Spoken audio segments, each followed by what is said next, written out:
Have you recently gone down a health journey, regenerative farming journey, learned about all of the toxins in your water, your food, even in your clothes? Whenever I come across people who are on these journeys, I love to pick their brains about what got them started down the rabbit hole.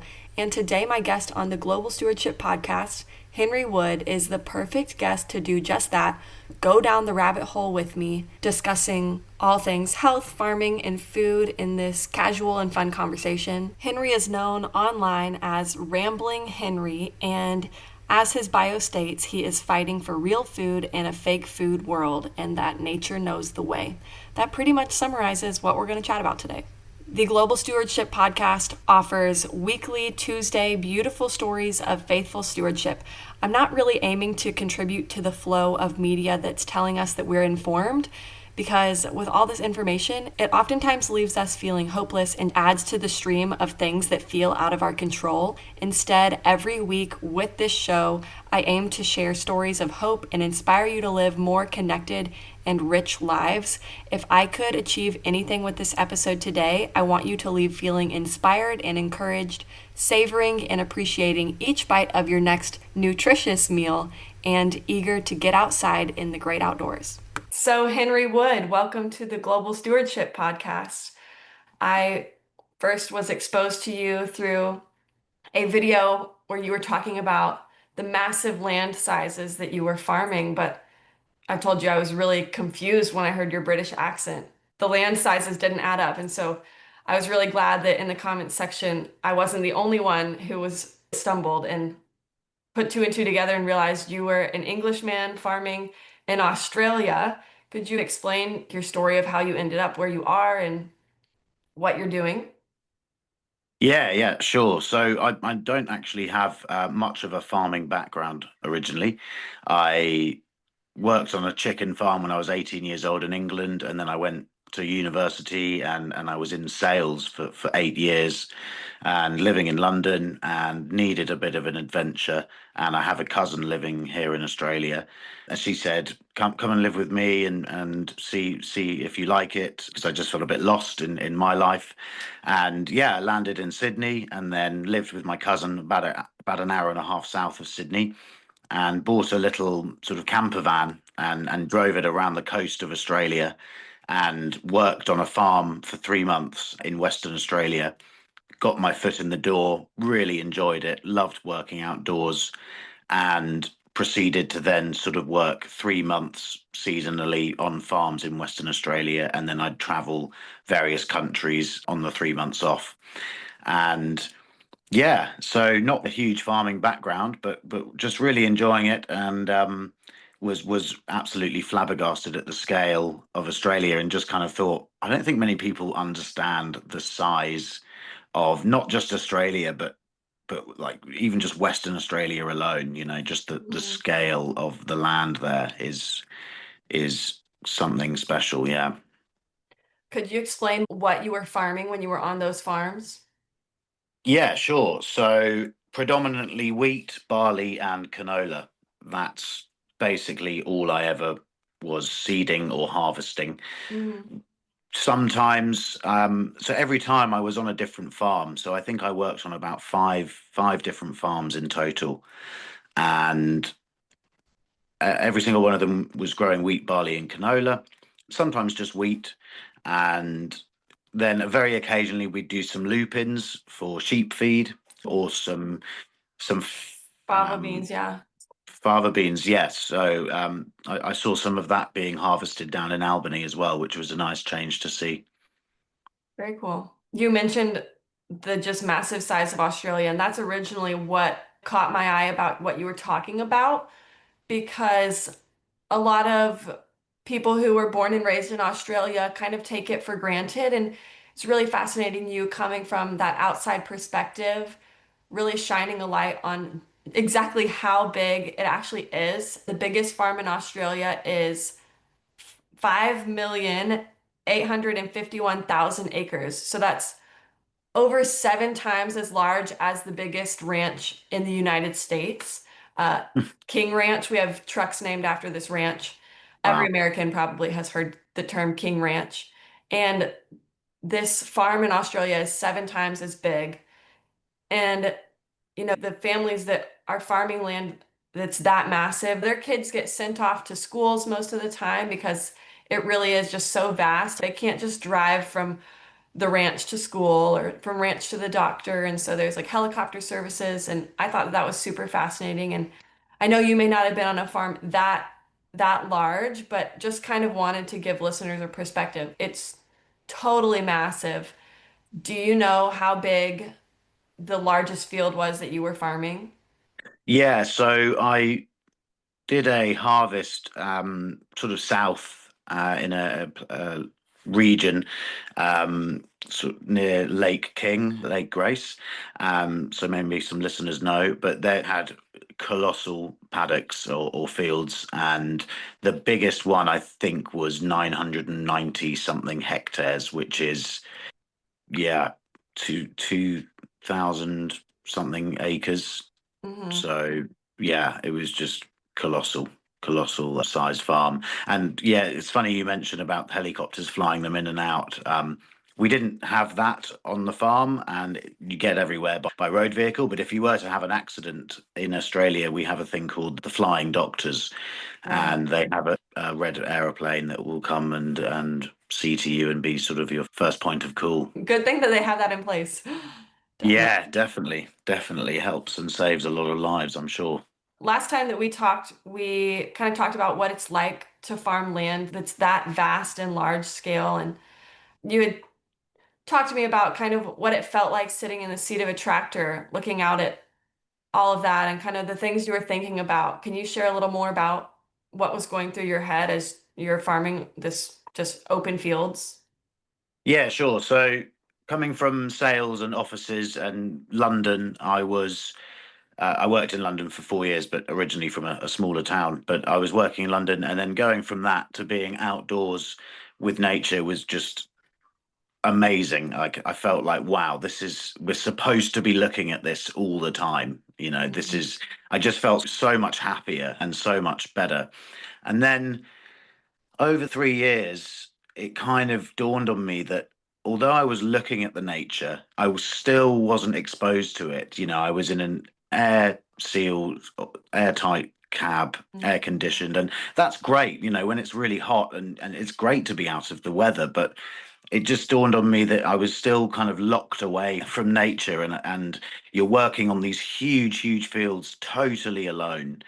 And Right. I just kind of conjured up kind of almost ancestral memories of you'd have hundreds and thousands of people helping to work the land and work the fields, and a lot more people would be involved, and it would probably you'd feel a lot more connected to nature without those quite so large machines. And I know it's for efficiency, and I know that it's a very profitable model, and it definitely gets a lot of results and feeds a lot Right. of people.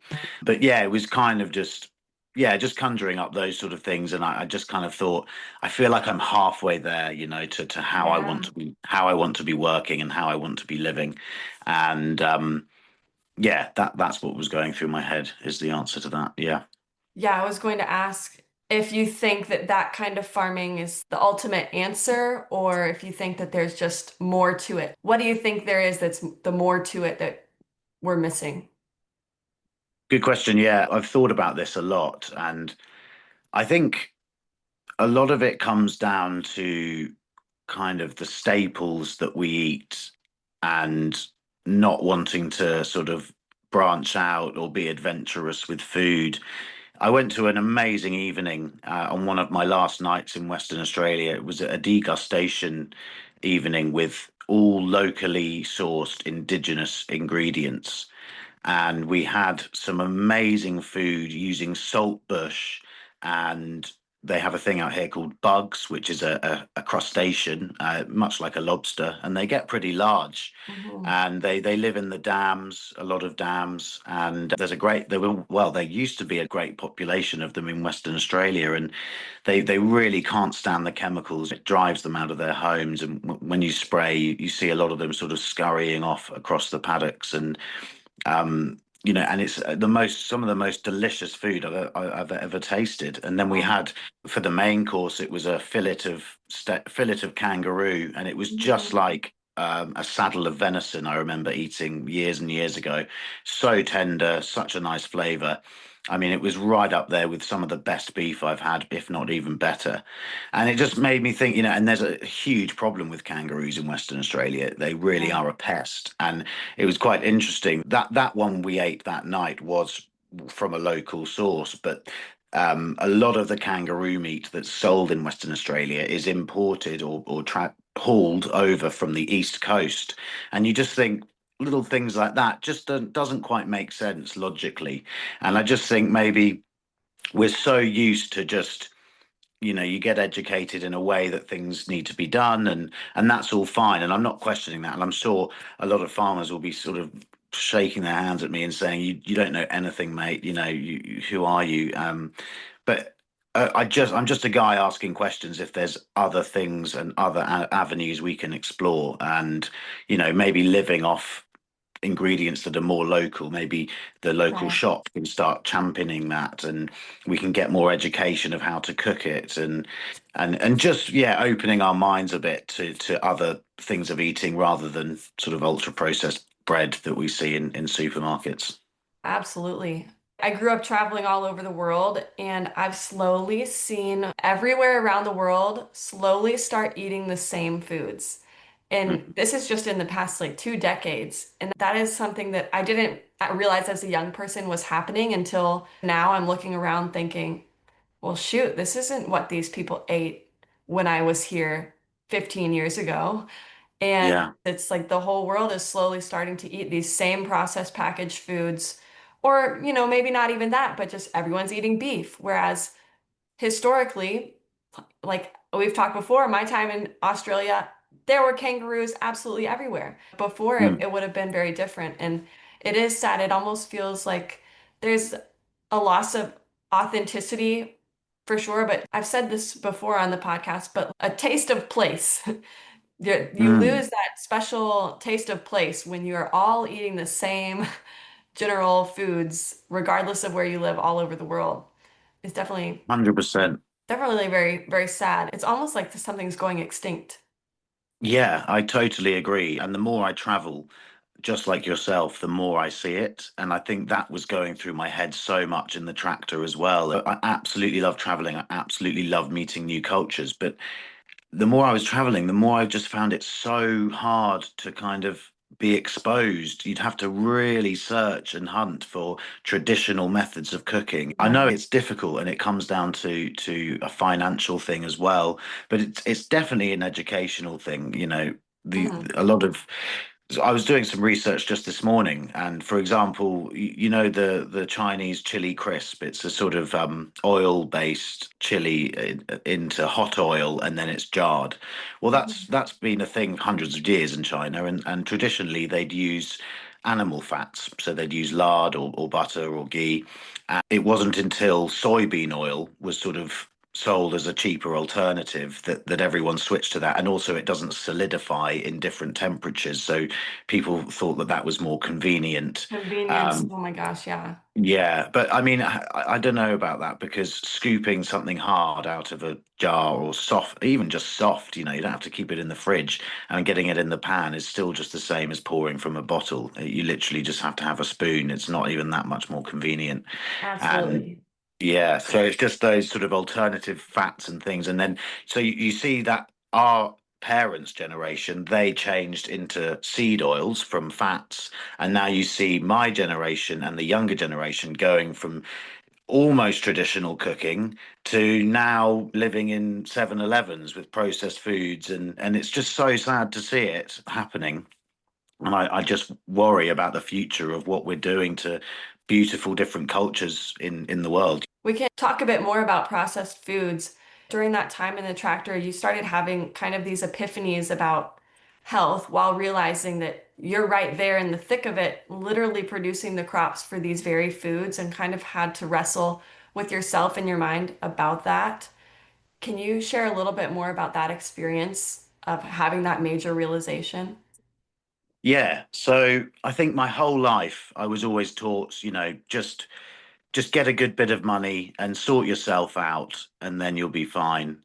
And I realized that when you want to do that, money can come not easily, but if you're chasing money, yes, you will get that. But the sense of purpose of what you're doing, that's so important as well. And I just think the more I was it just became 3 months working, 3 months traveling, and it was almost like the weekday, the week and the weekend for me. It was that same body clock cycle of just doing something to the max, 15 hours a day, working yourself way too much Right. just to get a load of money to then go and blow it doing things that you're sort of ushered into as well when you go traveling. It's not quite so much about the traditional cooking and stuff. It's, people just drinking and resorts and things. And I just thought something's just wrong with how we're doing this. And that's kind of what I felt. And I just thought I need to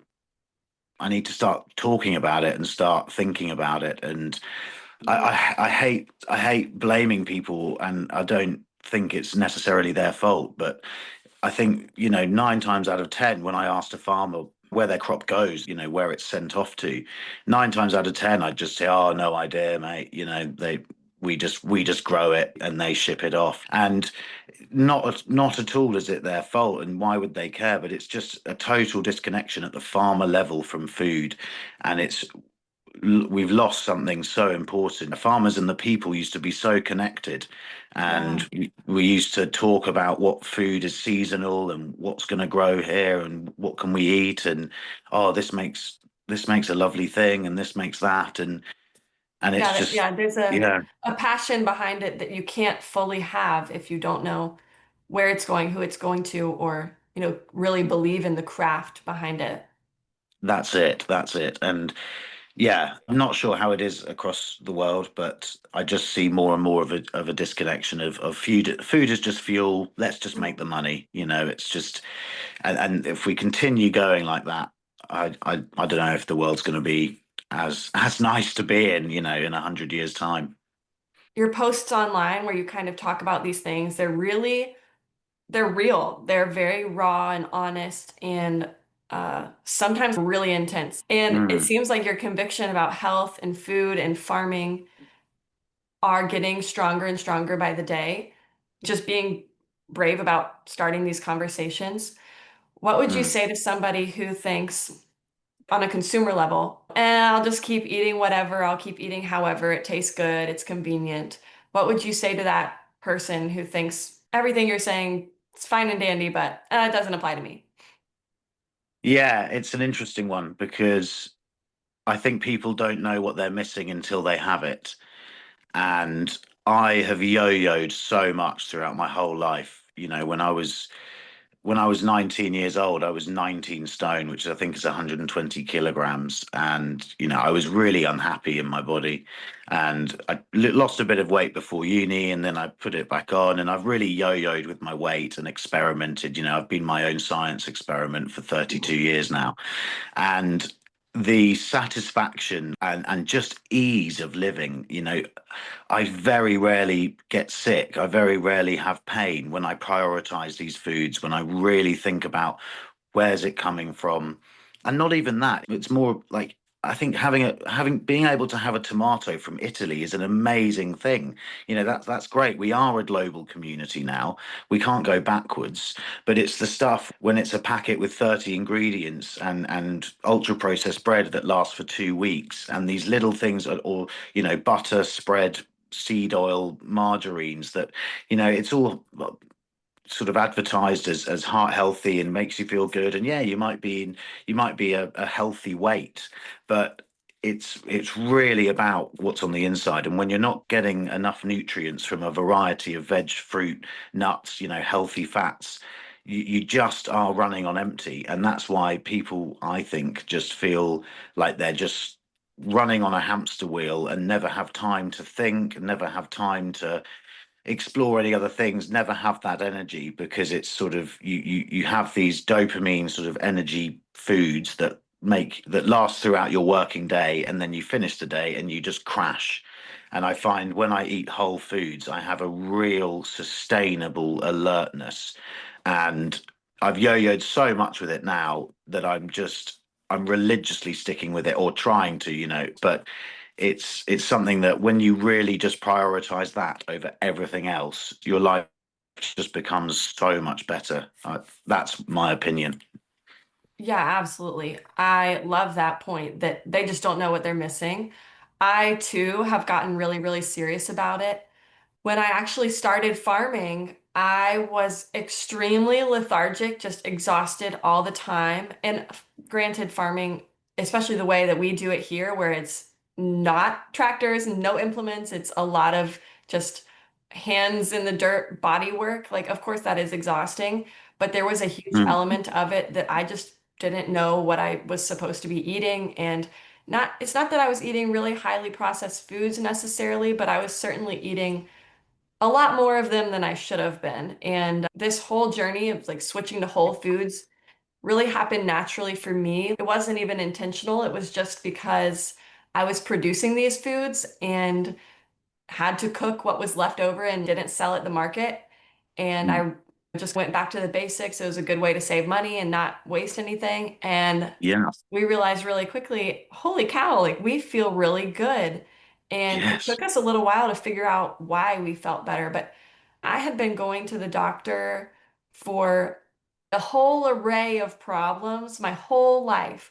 And Mm. they all went away when I started eating this whole foods diet.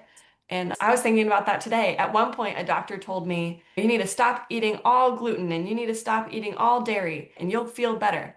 And I've never been one to be able to follow a regimen. So I didn't do that. All the things he said I would feel better ended up just feeling better when I just ate whole foods. And I hate to use the word clean, that kind of feels gross and like greenwashing, but it really is. It's a cleaner diet. I know exactly where every single ingredient came from and just Yeah. super simple, like down to the basics.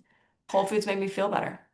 Absolutely, yeah. And I don't sort of count fat intake or calories or anything like that. I Right. just think if it's natural and I want something sweet, I'll have dates and honey and nut butter and yogurt and fruits. And there's so many different sweets and things you can make and dark chocolate that are as close to nature as you can get, Mhm. and you can gorge on those and you have a few and you feel full. You feel like, oh God, I can't eat any more. And Right. when you have a box of Quality Street there, or whatever chocolate celebrations or whatever it is, get through a whole box easily and feel pretty sick later. It's a Yeah. totally different feeling of being full. And once you get sort of trained into it, I think it's just something you don't want to go back on. Absolutely. Yeah. I could never go back. It just, for example, recently we had our 4th of July celebrations, and the quality of the food very much deteriorates with American holidays. And I felt so horrible for 3 or 4 days. And of course, I knew it was because of the diet that we were eating, but Mm. I could never go back to doing that full time now, knowing the other side of things. And something that makes me really sad in a genuine care for my neighbor kind of way is when I visit farmers around the world, because this isn't necessarily a health and diet podcast. This is a podcast for No. farmers and conscious consumers. But something that really makes me sad is when I do visit farmers around the world and I see them not eating well and them not feeling good and thinking, man, if our farmers are doing this, the people who are supposed to have the most intimate relationship with where our food comes from, that's actually terrifying to think, well, then what are our disconnected consumers doing? Yeah. Wow, that's really weighty to think about. Definitely. I couldn't agree more. And I think now's the time we've got to catch it before it gets too bad, because I speak to people my parents' age and it's sort of a split thing. It's half and half. And then people my age it's kind of like just goes over their head. It's just like, what do you mean? They just not even a connection we make. But going from being in an office and shopping in supermarkets, and I was the same. I didn't think about what's being grown and then what happens to it and where it goes, and these ginormous factories pumping these things out. And when it's all in a nice supermarket laid out, you just don't see the air miles it's traveled, or the factories it's been through, the chemicals, the refining, the different processing it's been through just to create a little product, when you can literally just grow a carrot and eat a carrot as a snack. And it's a great way to sustain yourself. And it just, yeah, the mind kind of boggles when you think about just how complicated we make things. Yeah. Yeah, that's funny that you say that. What do you think most people misunderstand about where their food comes from? I think when you see, so there's a brand of bread here in Australia and it's called Helga's, and you think, oh, that sounds like a really nice, innocent bread name. You I know, can it trust sounds, Helga. yeah, it kind of sounds like a nice little Helga, baking bread in this nice mill, but it's not. It's just another giant factory pumping out emulsifier laden, ultra processed wheat that lasts and stays soft and doesn't grow mold for weeks. Mhm. And you just kind of think, hang on a minute, that's wrong. And the amount of flour mills that I saw in Western Australia was actually zero. And I think I remember having a conversation because I was really interested, as to where there was one. And I think there might have been maybe a couple hidden away, but I think most of it does get pumped out to get processed into that ultra processed bread that is convenient and it lasts long, but it really, I don't think is good for the body. But that's my opinion. And again, I'm sure I've got a lot of farmers scowling at me hearing this, but it's just questions we need to start asking, I think. Mhm.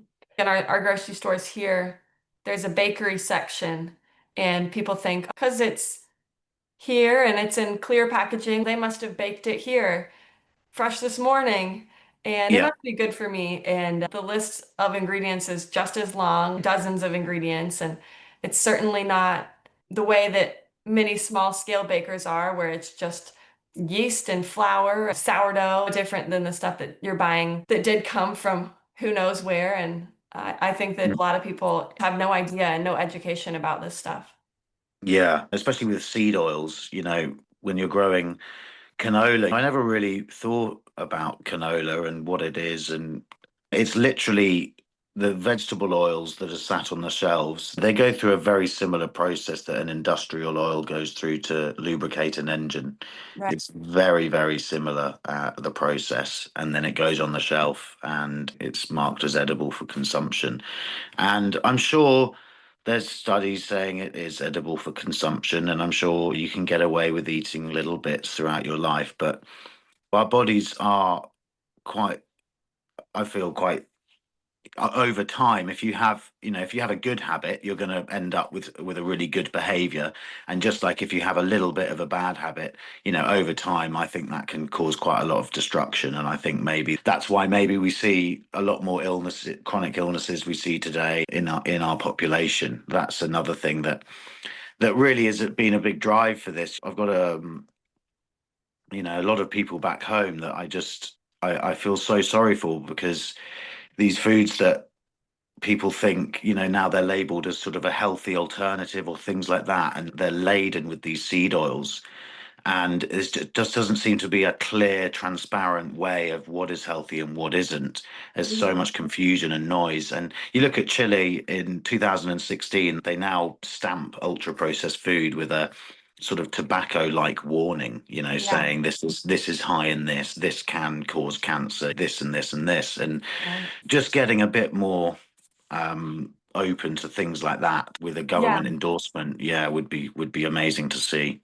And of course, those things are never going to be absolutely perfect.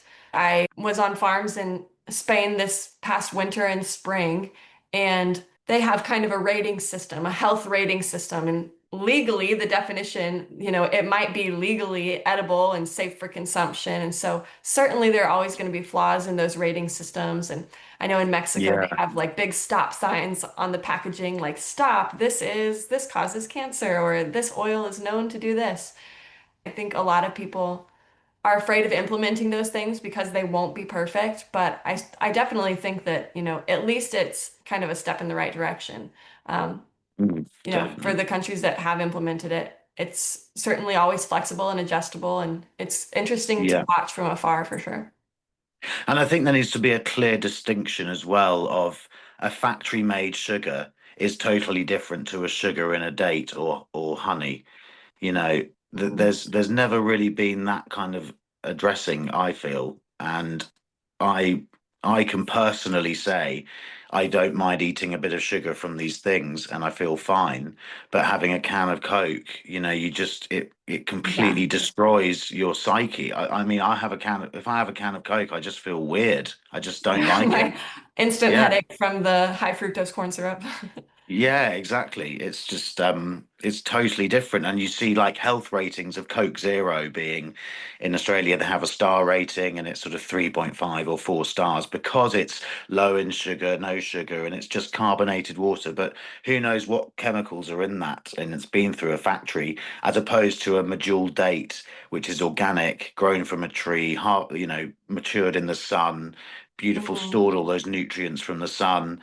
And I'm Yeah, sorry, natural but sugars that were meant to be there, like yeah, from the exactly. soil.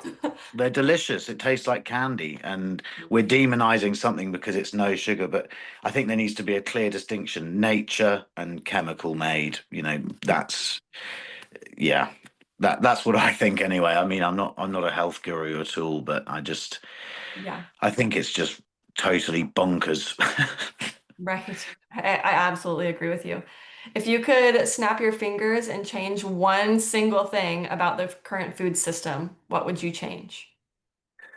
I think clear labeling of what is ultra processed, because a lot of people don't realize how many things are ultra processed.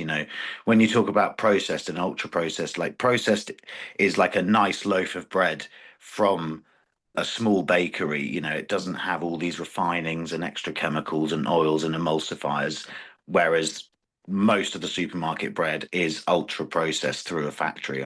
That is such an important distinction because there are very many processed foods that are like totally fine. I mean, Mm, canned goods from our garden are processed foods in exactly. definition. So absolutely, the term processed isn't really the problem. It's when you start adding all of these chemical additives and things that are very clearly detrimental to our health that it Mm. starts to become a problem.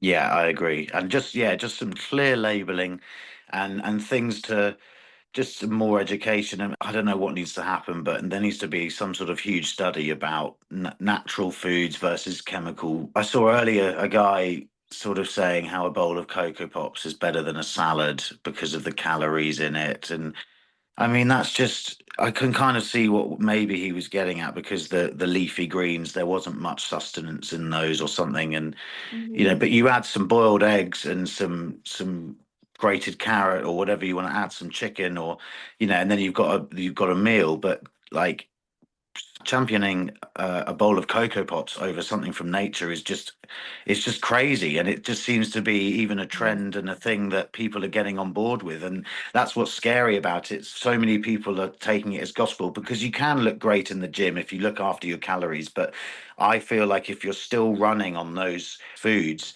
there's Yeah, just your body's something. not in tune. Yeah, there's just something missing, and you can work out, 3 hours a day. But now I just go on a few walks and I do some pull-ups and press-ups. Like I don't have to. Before I'd have to. I did months training in Muay Thai, and I'd be boxing and fighting and constantly battling these foods that I was eating. Mhm. And you have to work triple as hard. But when you're eating whole foods, it's like you just naturally fall into how you're supposed to be, and you Yeah. start listen you start listening to how when you're full you can stop eating because these foods, they're nutrient dense because they're high in fat, but they're from nature, nuts and plain yogurt and red meat and things like that, and you can really listen to your body better rather than these ultra processed alternatives where you can just gorge on them all day. And yeah, I could go on for hours about it, but it Yeah, just no. seems wrong. As my family and I have gone through this journey just naturally as it's flowed from me becoming a farmer, we can absolutely tell what our body needs next. It's almost hard to do our grocery shopping far in advance. I mean, thankfully, we have most of it on our farm. We're very, very fortunate and blessed in that way. But it's hard to do so much planning in advance because we don't know what our bodies are going to need. And that's something that we never experienced before. We would just Mm, eat whatever, and it was a disconnection to our own bodies, like having no intimate awareness of why our bodies were feeling the way they were feeling, how to fix it. And now it's so simple. Oh man, I'm feeling this way today. gotta eat steak tonight. It's Yeah, literally that simple. And definitely.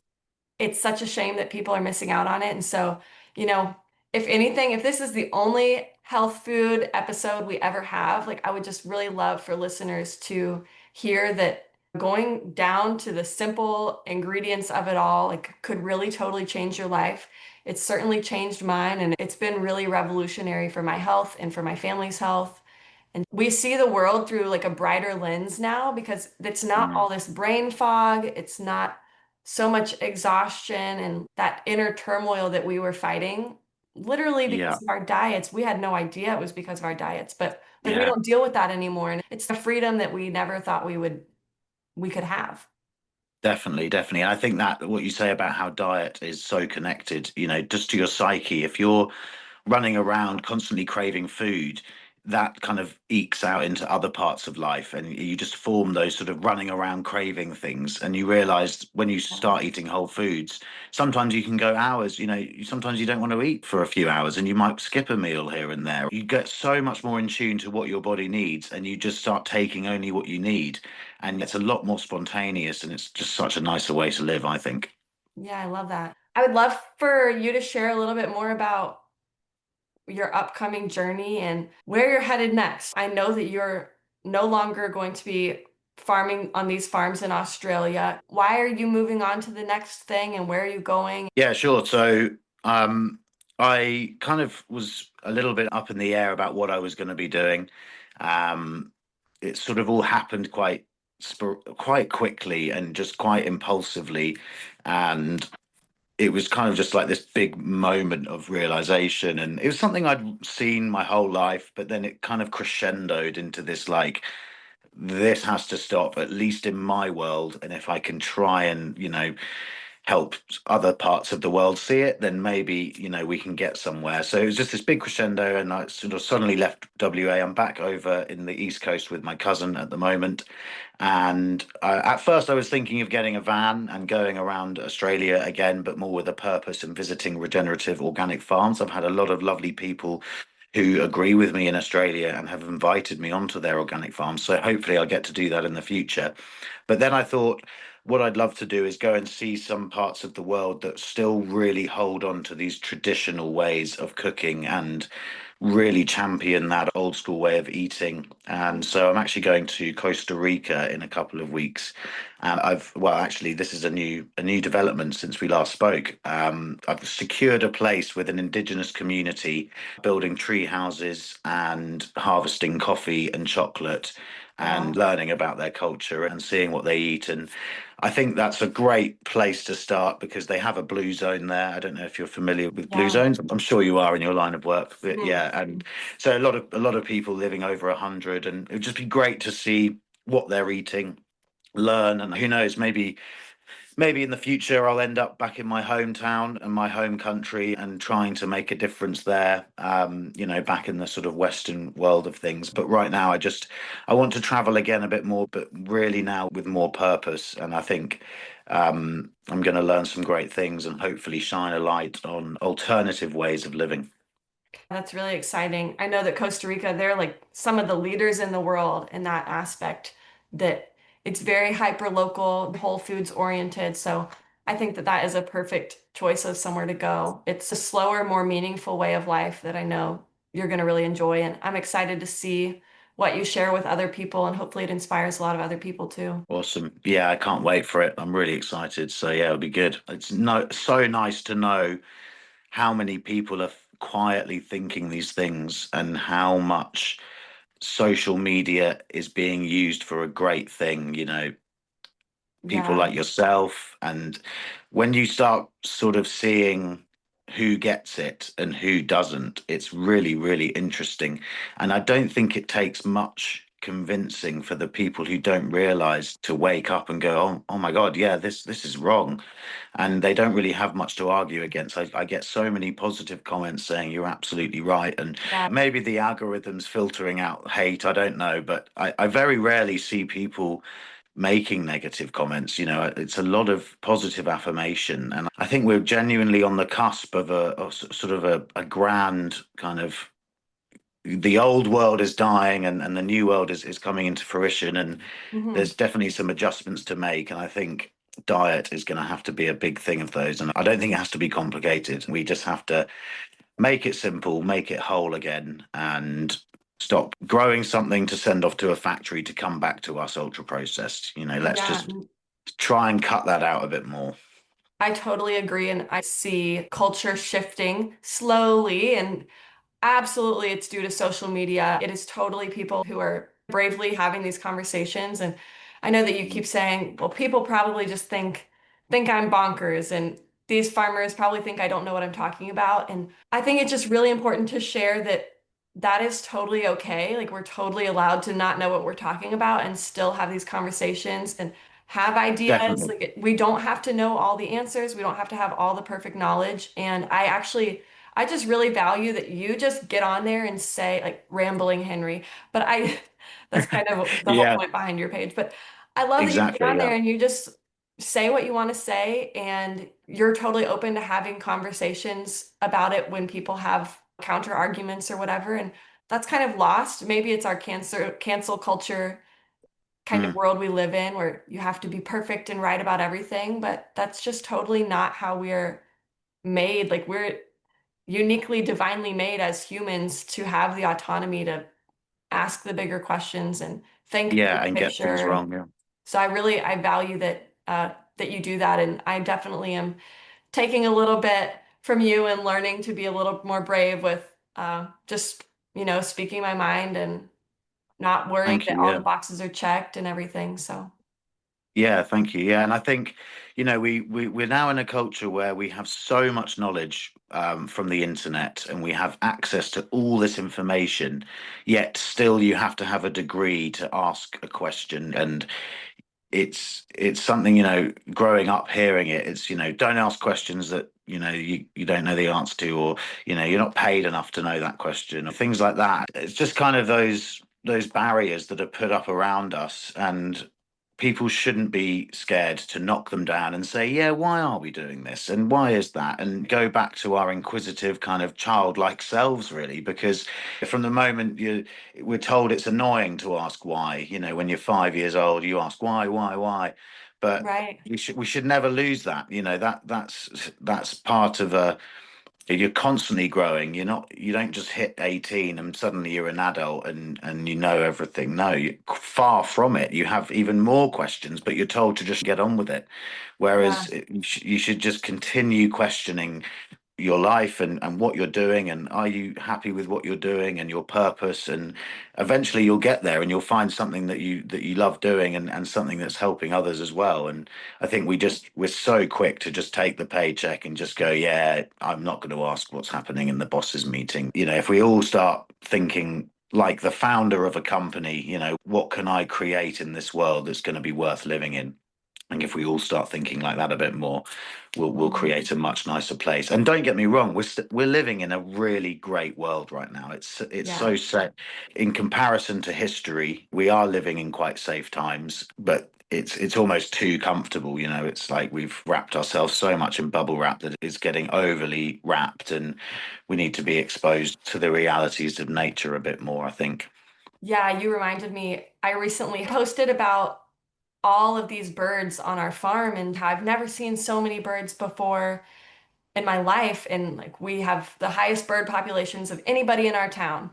And some follower from the internet replied with an artificial intelligence answer. So they had plugged in, why does this girl have more birds than ever before on her farm? And they just copy and pasted me the artificial intelligence answer to try to explain to me why I have more birds on my farm. And I thought, man, what a shame that somebody, I know that they were trying to be helpful, but that somebody was relying on AI to just explain away like this beautiful natural wonder of actually, Mm. no, it's not just because of migration patterns that these birds are here. It's because we plant for the pollinators and because we have hedges that are made especially for this kind of bird that nobody else in our state even considers doing. There's just so much more depth and richness to life than just the Google answer or Yeah. the thing that the our organization has told us. We were talking earlier about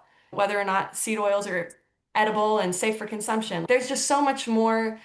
And when we ask those deeper questions, it's totally okay to come up with an answer that's even different than what the answer might say on Google. And that's something I've been Yeah. learning a lot lately and kind of wrestling with also. Yeah, I think it's interesting you mentioned about AI because it's an inevitable thing that's going to become part of our lives. And I think it can be a really good thing. I think, you look at things like ChatGPT and it is designed not to spread misinformation, and it's been fed all the laws, all the books, Hmm. everything that's real factually documented. It has all that knowledge. So actually, if you want to research things, it's a great tool for going down a rabbit hole. And you have to train it. You can say, can you fact check this? Can you fact check this? And you whittle it down and you do realize that a lot of the stuff it's getting it right, but you've got to remember that you're the final point of call and it's your Right. brain, and you've got to kind of think, well, what do I think and what question do I want to ask, and not rely on it to write email responses for you without feeding it what you want to say. Yeah. So many people just copy and paste and say, what shall I respond? And the AI has no idea because it doesn't know your life. It doesn't know. So yeah, I Yeah, mean that's maybe a crap example, but what I'm no, like getting at is the humanness, the ancestral wisdom element is totally missing. yeah. That's kind of what I meant by like working with the land. Like I know on a deep ancestral level why these birds are here. I did not need that person to tell me, oh, it's probably because, ChatGPT says it's probably because you're in a perfect migration pattern. Like Mm, that's not what I meant. yeah. Yeah, there's a lot of depth and richness, and so I think that the more we have these conversations, the more we open up people's minds to just this whole world of vibrancy. And Yeah. if it starts with food, I'm all for wherever it starts for people that wakes people up and brings them to this richness of life is fair game to me. Mm. Yeah, I completely agree. And I think just the similar what I should have said about AI is it's a bit like, you know, a farmer who's been educated in a farming model that is there's no other way, and it's kind of that set way, whereas, Mhm. breaking out of the ways that are told to us is going to Costa Rica and asking someone who's 100 years old and can get up and dance around, what are they Right. eating and what are they doing? And that's the human element that we need to bring. That is so wise and fascinating that you just made that connection. Because that's so true. ChatGPT is going to give you the seat of a tractor answer, not the 100-year-old cocoa farmer in the woods answer.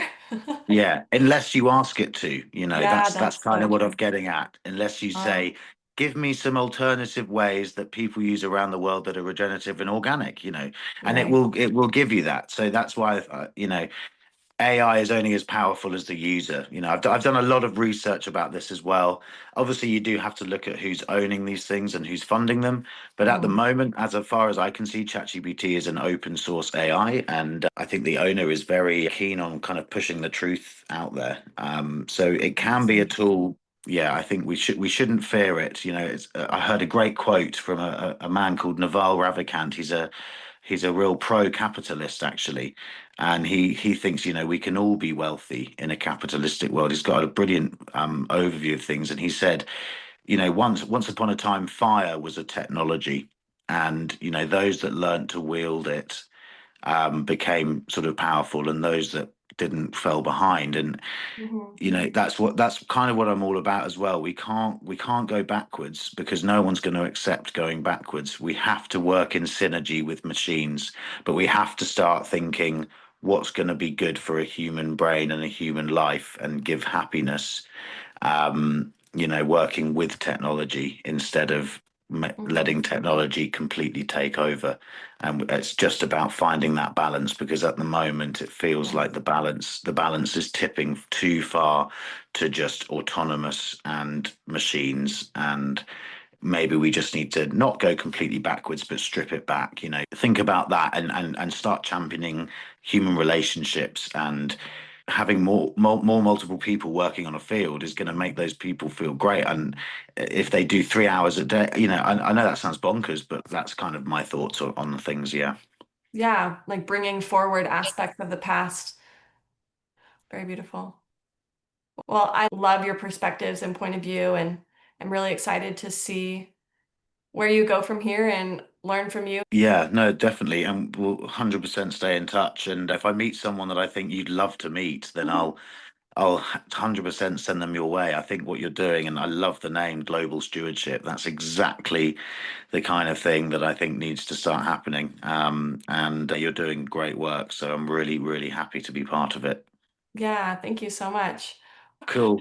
All Awesome. Well, have right. a great day and or evening. And yeah, I'm sure I'll speak to you soon. Yeah, okay. Bye. Thanks, Anna. Bye. If you have listened this far today, thank you so much for tuning in to another week, another episode of the Global Stewardship Podcast.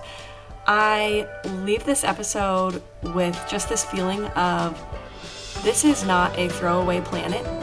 We do not have throwaway bodies. These are the ones that God has given us, and they have been entrusted to us. So we each have a stake in it and in our health and the health of our planet. Powerlessness can be comforting, feeling like the issues are too big for us to solve as individuals. It allows us to pass off the responsibility and just say, oh, it's someone else's problem. It's not my fault I'm eating junk. But if you learned anything today, it's that something as simple as switching to whole foods could totally transform your life. I just thank Henry again for joining me on the podcast today. At the time of this publishing, I believe Henry's actually traveling back from Costa Rica, and so on his social media pages, I'm sure he's going to be sharing even more about his journey in Costa Rica and what he learned there and where he's headed next. And I definitely hope to catch back up with him on the podcast at some point because he is just great at talking and great at sharing his point of view, which in many ways I resonate with and think a lot of you do too. As always, I am so deeply beyond grateful for you tuning in week after week. If this is the first episode you've listened to, please do go back and listen to some others. We've had interesting guests on lately, and we'll continue to have inspiring guests on for the entire month of September and throughout the fall and winter. New episodes are posted every Tuesday Eastern Standard Time here on the East Coast in the US, and so they funnel into everybody else's Spotify's, Apple Podcasts, YouTube, wherever you listen, whenever your time zone matches mine. Henry's social media information is all in the podcast description, as well as mine if you haven't gone over there to check out some of the photos that we post that correspond with the weekly episodes. If you liked this episode and would love to leave a review, that would be super cool too, and I'll be happy to shout out somebody who leaves a review on the podcast next week. And until then, I hope you guys have a great week. Get out there and eat some whole foods and support your local farmers.